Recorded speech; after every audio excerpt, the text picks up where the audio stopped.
queridos hermanos, estamos en esta cuarta vigilia al aire, titulada Jesús.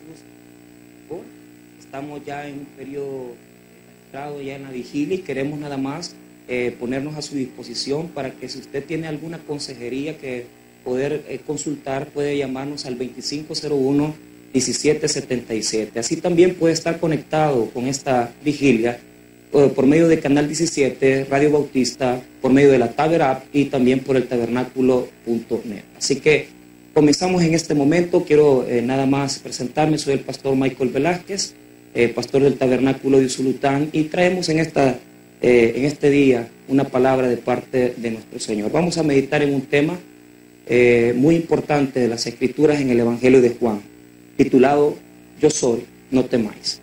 Vamos a buscar en nuestra Biblia el Evangelio de Juan, capítulo 6, versículo 16 en adelante. Dice la palabra de Dios: al anochecer descendieron sus discípulos al mar, y entrando en una barca iban cruzando el mar hacia Capernaum. Estaba ya oscuro, y Jesús no había venido a ellos, y se levantaba el mar con un gran viento que soplaba. Cuando habían remado como 25 o 30 estadios, vieron a Jesús que andaba sobre el mar, y se acercaba a la barca, y tuvieron miedo. Mas él les dijo: yo soy, no temáis. Ellos entonces con gusto le recibieron en la barca, la cual llegó enseguida a la tierra a donde iba. Vamos a tener oración para comenzar esta palabra. Padre, en el nombre de Cristo Jesús, te damos las gracias, Señor. Te pedimos en este momento que pueda tu presencia, Señor, inundar este lugar, que pueda, Señor, usted escuchar las peticiones, el clamor de su pueblo, Señor, que está buscando su rostro para recibir un milagro, una provisión de parte suya. Le pedimos, Señor, que use al predicador, que ponga palabras, Señor, en su corazón y que pueda exhortar a su pueblo, Señor. En el nombre de Cristo Jesús. Amén y amén.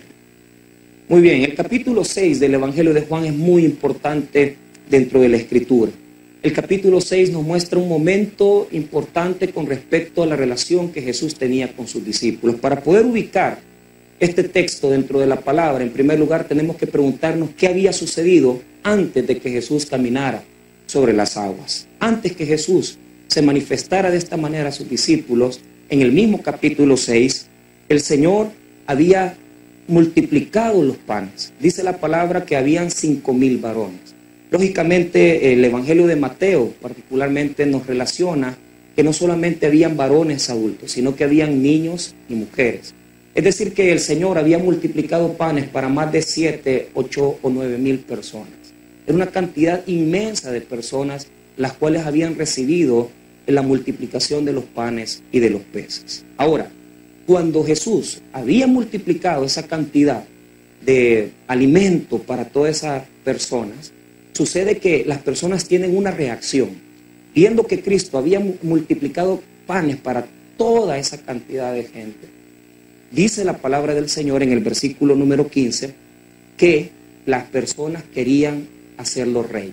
Yo voy a leer el texto y usted escuche bien lo que dice el versículo 15. Pero entendiendo Jesús que iban a venir para apoderarse de él y hacerle rey, volvió a retirarse al monte él solo. Cuando ellos recibieron el pan, las personas quedaron contentas. Entonces inmediatamente querían proclamarlo rey. Ahora, Jesús no estaba de acuerdo con eso. Y les quiero explicar por qué. Las multitudes siguen a Jesús, pero solamente por interés. Hay muchas personas que no entienden por qué están pasando por circunstancias difíciles. Hay muchas personas que se preguntan por qué, siendo cristiano, ahora estoy pasando por este tiempo de dificultad, este tiempo de oposición, esta circunstancia en mi vida. Quiero decirle eso. Las multitudes siguen a Cristo por interés, pero los verdaderos discípulos son probados. Y quiero decir esto por esta razón. Jesús no estaba de acuerdo que la gente lo proclamara rey, porque él sabía que en sus corazones ellos no querían verdaderamente recibirle como Dios, sino que lo único que querían era seguir comiendo. Entonces Jesús estaba en contra de eso. Jesús está en contra de una cantidad de personas que le siguen solamente por un vehículo, solamente por el bienestar económico, solamente porque están buscando algo de él. Jesús quiere que le amen a él personalmente, pero que no le busquen por un bienestar, que no le busquen solo porque a veces queremos interceder por una circunstancia difícil en nuestra vida. No, queridos hermanos, Jesús quiere que le busquemos por amor a su persona. Ahora, las multitudes le siguen por interés, pero él va a hacer algo importante. Una vez que ve que sus discípulos participan de la revolución queriendo proclamar a Jesús como rey, él los toma y los aparta del grupo. ¿Por qué? Fíjese que es bien particular, es bien especial. Cuando nosotros buscamos en la Biblia la razón del por qué los discípulos se fueron aparte. Cuando yo veo el Evangelio de Marcos, que es el Evangelio en un texto paralelo, en Marcos capítulo 6, versículo 45, me explica por qué los discípulos fueron a la barca. Yo quiero que usted haga una pequeña reflexión con esto. Las multitudes siguen a Cristo por interés, pero los discípulos son probados. Siempre ha sido así. Todos los que queremos seguir a Cristo en verdad, todos los que queremos seguir a Cristo verdaderamente, vamos a tener que pasar por un proceso de pruebas, por un proceso de formación, por un proceso de afinamiento. Y mire bien, el versículo 45 de Marcos 6 nos explica por qué es que los discípulos se fueron solos en la barca. Voy a leer el verso, dice la palabra: enseguida hizo a sus discípulos entrar en la barca e ir delante de él a Betsaida, en la otra ribera, entre tanto que él despedía a la multitud. Mire bien, cuando Jesús ve la revolución que querían hacerlo rey, él toma dos decisiones. Número uno, despide a sus discípulos, los manda. El texto en griego, como fue escrito en su original, ocupa una palabra. La palabra es anankesen. Esa palabra quiere decir que los obligó a entrar en la barca. Los obligó a entrar. A veces nosotros no entendemos el sentido de nuestras pruebas, pero debemos de concluir algo. Muchas veces el Señor permite que nosotros entremos en un proceso en la barca probatorio, porque Él quiere quitar de nosotros esa adoración falsa. Él quiere que nosotros verdaderamente seamos probados y que podamos seguirle a Él porque Él es Dios, no porque nos quiera dar algo, no porque nosotros necesitamos dinero, no porque nosotros necesitamos algo de Él. Y quiero que usted entienda esto: Él los obligó a entrar en la barca. Él los obligó. Y por eso ellos fueron solos.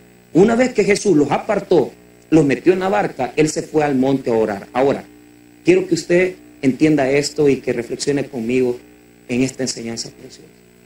Una vez que los había mandado en la barca, Jesús nos da un principio importante. Todo cristiano tiene que aprender a crecer. Todo cristiano tiene que aprender a madurar. Tal vez en este momento te encuentras tú pasando ese proceso y tú dices: el Señor no está conmigo, porque el sentido de que Jesús los metiera a la barca era porque Él iba a apartarse de ellos. Estaba a un año de que Jesús iba a ser muerto, crucificado y resucitado, pero Él ya no iba a estar físicamente. Entonces Él lo que quería era ver cómo se iban a comportar dentro de la barca. Pero fíjese que el texto nos da una revelación tremenda, porque a pesar que Jesús estaba en el monte, en el versículo 46 de Marcos 6 nos dice lo siguiente: y después que los hubo despedido, se fue al monte a orar. Y al venir la noche, la barca estaba en medio del mar y él solo en tierra. Pero quiero que escuche esto. Jesús los manda a la barca, los compromete, pero Cristo quiere saber cómo ellos se van a comportar en medio del proceso de la prueba. ¿Sabe qué está buscando Dios en usted? ¿Está usted renegando de lo que Dios está haciendo en su vida? ¿Está usted en este momento diciendo: Señor, ¿por qué me traes este problema? Estoy con un hijo enfermo en el hospital, tengo a mi madre enferma, tengo a mi esposa enferma, y usted está diciendo: ¿por qué Dios no hace nada? Y siente el abandono de Jesús. Quiero decirle que le está pasando lo mismo que los discípulos de Cristo. Usted físicamente no puede ver a Cristo, pero Jesús quiere ver cómo nos vamos a comportar. Porque los hijos del Señor, cuando sentimos ese abandono, que aparentemente es un abandono, debemos de entender que Cristo está trabajando en nosotros. Pero quiero que usted escuche el versículo número 48. Mire lo que dice: y viéndoles remar con gran fatiga. Mire bien, escuche. El mar de Galilea tenía una distancia de 10 kilómetros. Era de noche, había una tempestad.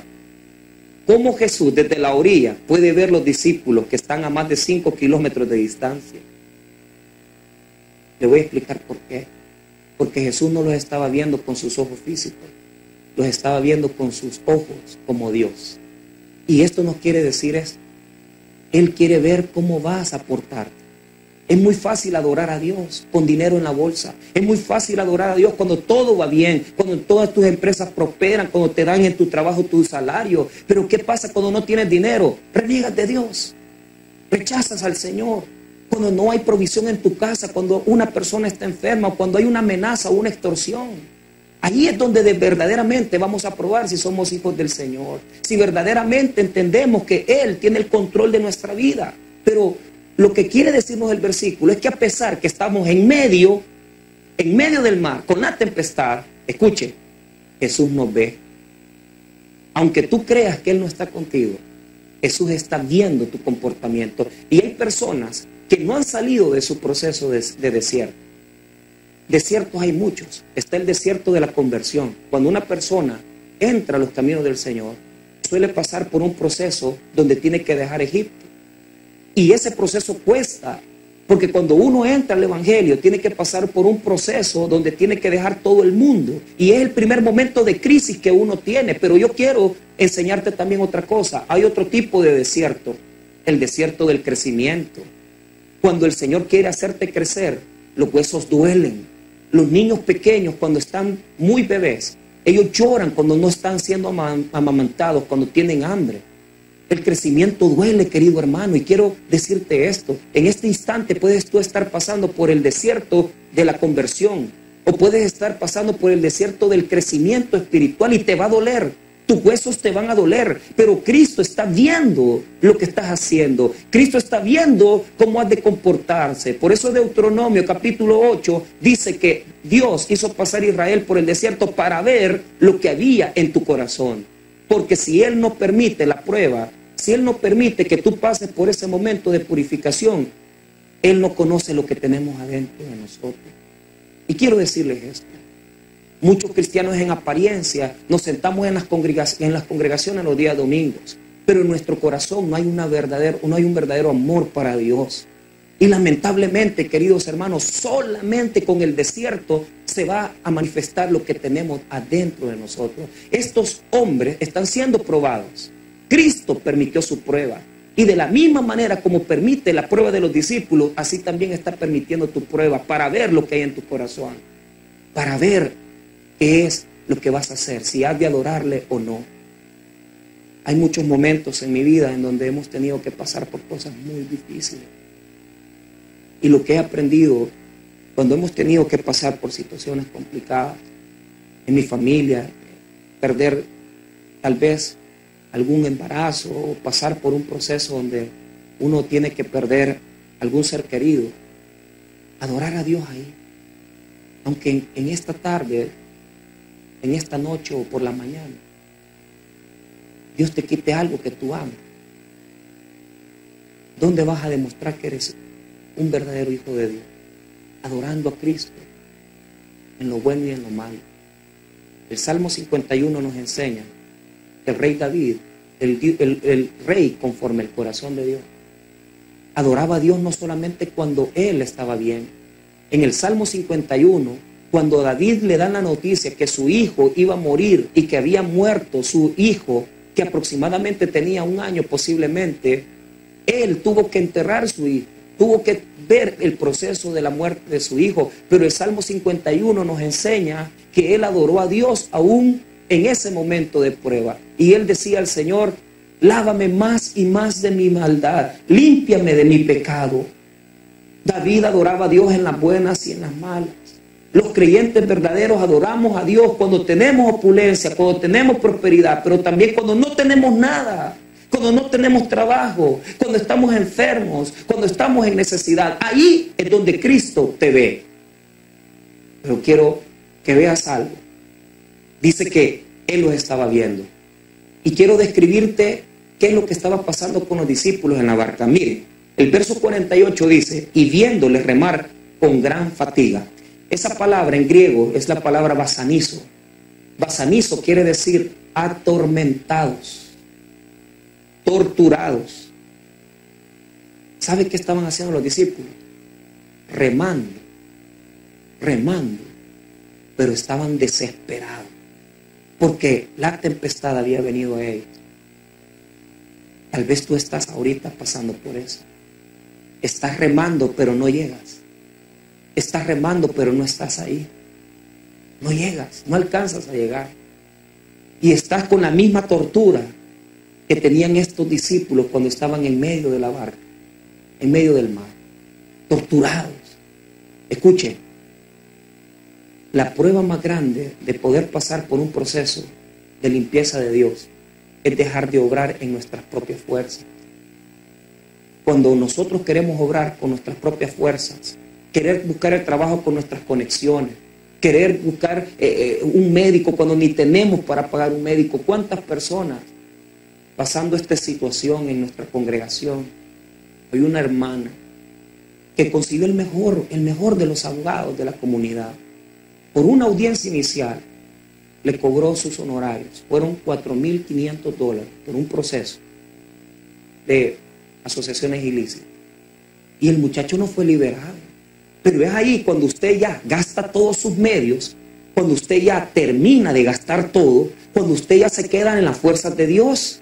Porque cuando tenemos dinero estamos en nuestra fuerza. Cuando tenemos amistades estamos en nuestras fuerzas. Cuando tenemos conexiones estamos en nuestra fuerza. Pero Dios se goza que no estemos dependiendo de nuestra fuerza, sino que de las fuerzas de Él. La señora vino, pagó la gran cantidad de dinero, hipotecó su propiedad para poder pagar y el abogado no lo sacó. ¿Sabe por qué, hermano? Simplemente porque ponemos la confianza en nuestras fuerzas y en las fuerzas humanas. Se puso en oración, buscó el rostro del Señor. El muchacho se humilló en la cárcel. Y quiero decirle que un defensor público, gratuito, un defensor que no cobraba ni un centavo, hizo el proceso y logró una sentencia y logró que lo liberaran. ¿Por qué? Les voy a explicar por qué. Simple y sencillamente no porque el defensor público fuese bueno. Es que cuando Jesús es tu abogado, Él te saca de todas tus calamidades. Tú no necesitas eso. Lo que pasa es que como humanos, primero gastamos todo lo que tenemos, porque confiamos más en nuestros propios recursos que en los de Dios. Por eso es que ellos remaban y estaban fatigados. Ellos remaban y se fatigaban. Basanizo, estaban torturados, ya no soportaban más. ¿Qué hizo Jesús? Te explico en este momento. Dice la palabra que Cristo venía caminando sobre las aguas. ¿Qué quiere decir eso? Si yo me voy a Juan capítulo número 6, yo encuentro que el Señor, cuando vio que ellos estaban ya agotados, Él se manifestó. ¿Cuándo va a obrar Dios en tu problema? Cuando dejes de pelear tú en tus fuerzas.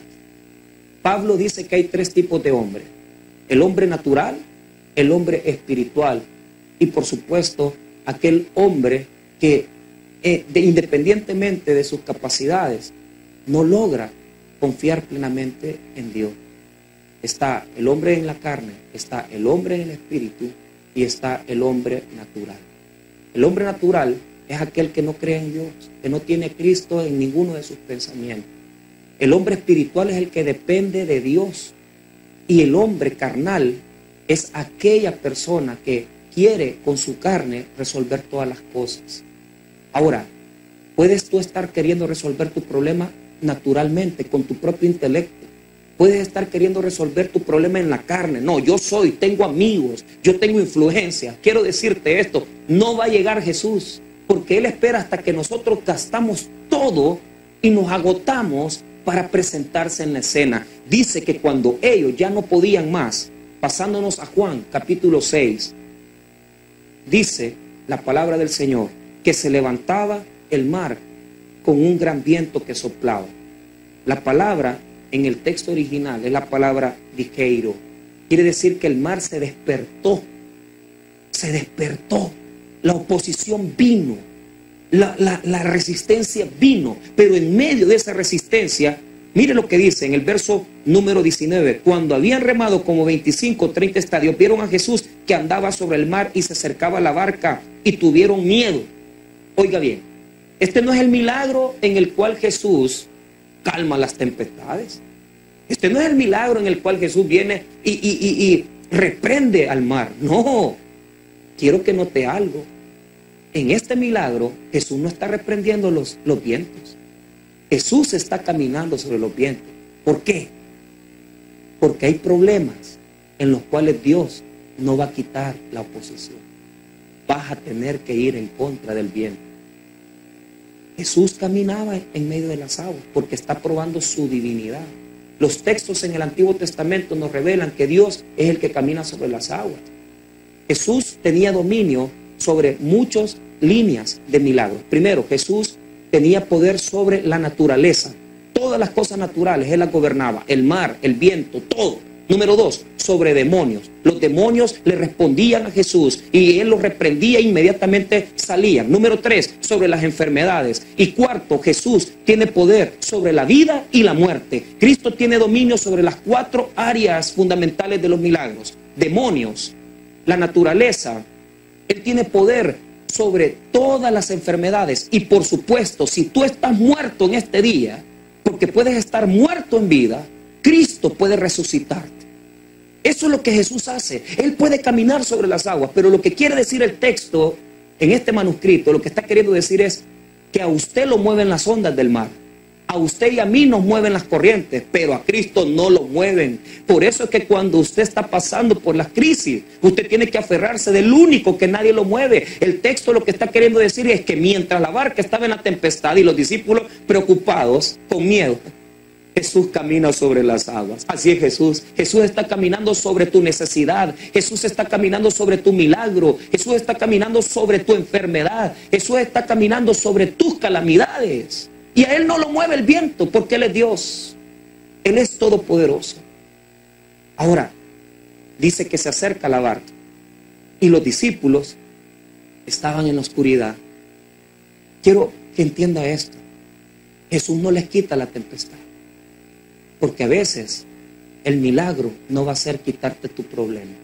Y yo no vengo a decirte, mire, usted reprende el mar y ya el problema va a quitarse. No, el mensaje no es ese, hermano. El mensaje es que la tempestad va a estar en contra tuya. Pero lo que tienes de parte de Jesús es su presencia poderosa.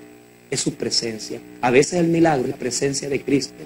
No liberarte inmediatamente. Él va a esperar un proceso, un momento para sacarte, pero para mientras te saca, Él va a estar en medio de la oposición, en medio de la deuda, en medio de la enfermedad. Mire, cuánta gente aquí nos ha dicho, mire, sígale orando a Dios, mire, ore, ya va a ver, Dios lo va a sacar, y no nos saca. Pasa un mes, pasan 2 meses, pasan 3 meses. ¿Cuántas veces le hemos dicho a una persona, mire, ya va a ver, ya va a salir, ya va a resolver? Y es mentira, no se resuelve. ¿Qué quiere Dios? Que aprendamos a experimentar su presencia en medio del dolor, su presencia en medio de la crisis, su presencia en medio de las necesidades. Eso es lo que Jesús quiere. Yo no vengo a predicarte un mensaje donde Dios te va a quitar ahorita todo. No te equivoques. El mensaje es, en medio de la oposición, en medio de las aguas, en medio de la tempestad, está Cristo. Y mire cómo Jesús hace. Él en medio de las aguas dice estas preciosas palabras que yo quiero que se le graben en su corazón. Dice, mas Él les dijo en el verso 20, yo soy, no temáis. Ego eimi, yo soy. Esa es la palabra en el texto del manuscrito. Ahora, ¿qué significa eso? Escuche, primera enseñanza. Mire bien, cuando los vientos soplan porque te están diciendo que te van a embargar, cuando los vientos soplan porque te están diciendo que vas a morir, que vas a tener que pasar por una situación, los cristianos lo que tenemos que hacer es no oír la voz del viento. Escuche la voz de Cristo en medio de su necesidad. ¿Cómo escuchamos la voz de Cristo en medio de nuestra calamidad? 1, las alabanzas. Ponga sus alabanzas. Escuche la palabra de Dios en la radio bautista, en la televisión. Ponga el canal. Mire, se quedaría usted atónito escuchando la cantidad de veces cuando yo he estado en medio de un proceso y una palabra ha predicado el pastor, una palabra ha dicho, y yo he recibido de parte del Señor la voz de Dios. Jesús te dice en este día, yo soy, no temáis. ¿Y qué significa? No escuche el viento, escuche la voz de Jesús en medio del viento. Si te han dicho, te voy a quitar la casa, te voy a sacar de ahí, te voy a quitar el carro, y que esto no se puede resolver, no escucha la voz del viento. El viento es gobernado por el enemigo. Dice Efesios en el capítulo número 2. Escuche bien. que el enemigo es el príncipe de las potestades del aire. Como no puede entrar en tu corazón, maneja los ambientes. ¿Cómo maneja los ambientes? Número 1, pone pruebas, temporadas. Pone temporadas de calamidad. Y usted permite que las temporadas de calamidad gobernadas por el príncipe de las potestades vengan y atormenten su corazón. Usted es un hijo de Dios, su corazón le pertenece a Cristo. El enemigo puede poner toda la oposición alrededor, pero si tú estás detenido en Cristo, no va a pasar nada. ¿Qué significa yo soy? Escuchen lo que significa yo soy. Yo soy es el nombre de Dios en el Antiguo Testamento. Cuando Dios se presentó a Moisés, le dijo: ve y dile a Faraón que el yo soy. La Biblia en su traducción ocupa el nombre Jehová. ¿Qué significa Señor? Pero las palabras que ocupó en el texto, en el Antiguo Testamento, fueron yo soy. ¿Y por qué dijo yo soy? Mire bien, y quiero que usted lo entienda conmigo. Yo soy era el que existe, el que existió y el que existirá siempre. ¿Sabe qué me da esperanza? Que cuando Dios le dice a Moisés: anda y decirle a Faraón que deje ir a mi pueblo, Dios le dice: yo soy el único Dios verdadero y vivo. Porque Egipto tenía un montón de dioses paganos que no existen. El Dios del sol, el Dios del Nilo, el Dios de las aguas, el Dios de todo. Pero el único Dios existente es el Señor, es nuestro Señor y Salvador Jesucristo. Él es el único. El yo soy del Antiguo Testamento es el mismo yo soy de hoy. Y cuando Él te dice yo soy, no temáis, te está hablando el Dios vivo, que es sobre todo ídolo, que es sobre todo Dios, pero sobre todas las cosas es el Dios que le abrió el mar al pueblo de Israel y lo liberó. Ese mismo Dios que abrió el mar y lo partió en dos es el mismo que en este día puede abrirte el mar y sacarte de esa necesidad, hermano. El yo soy, no temáis, está contigo. El yo soy, el que existe, el que existió y el que existirá está, porque es el único Dios verdadero, es el único Dios vivo. Y cuando el Dios vivo te manda una orden, tú no tienes que escuchar el viento, tú escuchas la voz de Jesús. Mire usted lo que dice la palabra. Cristo les da fortaleza y les dice: yo soy, no temáis.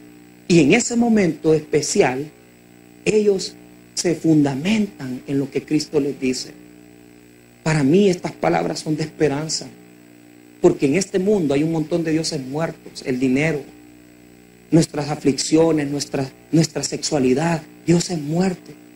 El único Dios verdadero es el yo soy del Antiguo Testamento. Ego eimi, yo soy, yo existo. Jesús en este verso se está atribuyendo la potestad de Dios del Antiguo Testamento. ¿Y sabe qué significa? Significa que ese Dios que le dio de comer a Israel 40 años, que le dio agua en el desierto, es el mismo Dios que en este día lo puede sacar de su necesidad. Yo quiero invitarle en este momento a que termine conmigo viendo solamente un versículo más. Dice que inmediatamente Jesús subió, la barca llegó al otro lado. Mira el verso 20. Mas Él les dijo: yo soy, no temáis. 21. Ellos entonces con gusto le recibieron en la barca, la cual llegó enseguida a la tierra donde iba. Ahora, quiero finalizar con esto. En el texto paralelo de Marcos 6, dice que Jesús llegó a un tiempo determinado. Y la hora a la que Él llegó es una hora particular.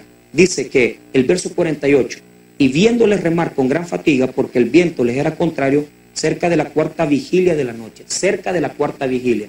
Los judíos dividían la noche por vigilias. Cada 4 horas era una vigilia. 6, 7, 8, 9, primera vigilia. 9, 10, 11, 12, segunda vigilia. 12, 1, 2, 3 de la mañana, tercera vigilia. O sea que Jesús llegó entre las 4, 3 y media de la mañana hasta las 5. ¿Cuándo viene Jesús a tu necesidad? Cuando ya está tan oscuro, cuando está más oscuro, es ahí cuando Cristo viene y dice: yo soy, no temáis. Cuando estás a punto de tirar la toalla, cuando ya no aguantas más, cuando ya no puedes más, Jesús es nuestro Salvador. Y dice: yo soy, no temáis. Vamos a tener en este momento un tiempo de tiempo comercial, tiempo de espacio en nuestra vigilia.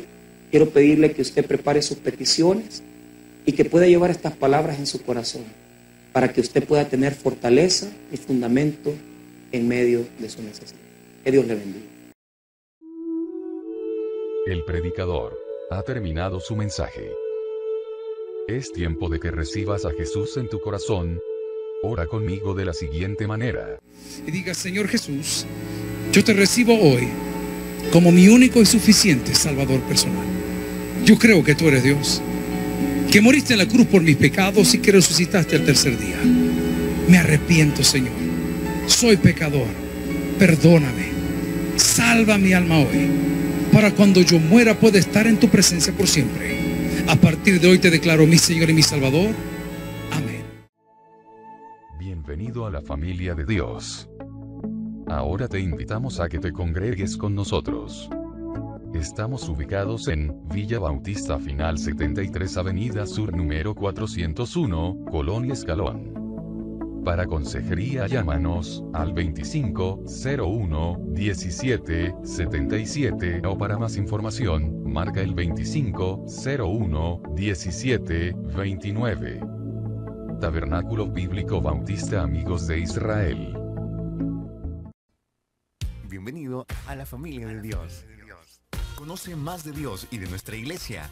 Tabernáculo Bíblico Bautista Amigos de Israel Central.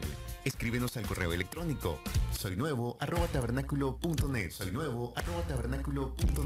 Será un gusto atenderte.